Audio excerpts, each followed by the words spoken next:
I lost my job in a company layoff. That night, my girlfriend pulled me aside at her birthday party and said, "Sorry, but I'm not dating unemployed men, it's embarrassing." Then she dumped me in front of everyone. I stayed quiet.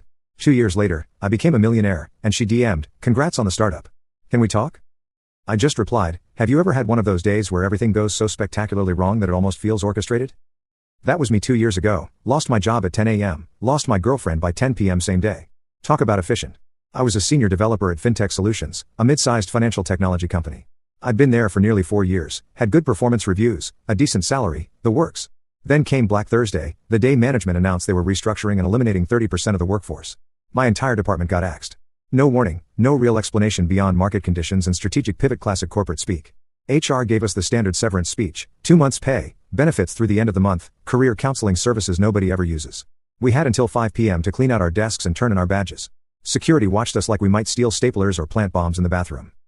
Was I worried? Sure. Nobody wants to suddenly lose their income. But I wasn't panicking. I had savings, marketable skills, and solid industry connections.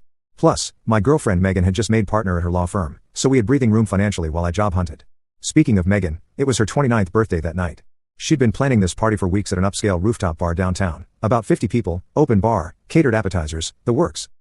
I briefly considered telling her about the layoff the next day instead, let her enjoy her birthday without my bad news. But we'd been together for 2 years, lived together for 1, and were talking about marriage. This was the kind of thing partners face together, right? So I called her right after leaving the building. "Hey, something happened at work. Can I come by your office for lunch?" "Oh, I'm swamped with prep for tonight. Can it wait?" "It's important, I just got laid off." Long pause. "Seriously? Today of all days?" Not exactly the supportive response I was expecting. "Yeah, not great timing. Whole department's gone. We'll talk about it tonight, I've got a client meeting in 2 minutes." She hung up. I stood there on the sidewalk, cardboard box of desk plants and family photos in my arms, feeling like I'd just been put on hold with customer service. That night, I arrived at the party a little early to help set up.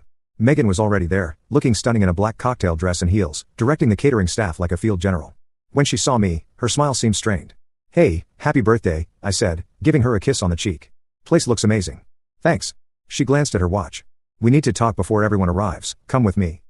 She led me to a quiet corner of the rooftop, partially hidden behind some decorative plants, not private enough that people couldn't see us, but just enough that they probably couldn't hear us. I was expecting a strategizing session, maybe some reassurance, planning our next steps, partner stuff. Instead, she crossed her arms and looked at me like I was a disappointing investment.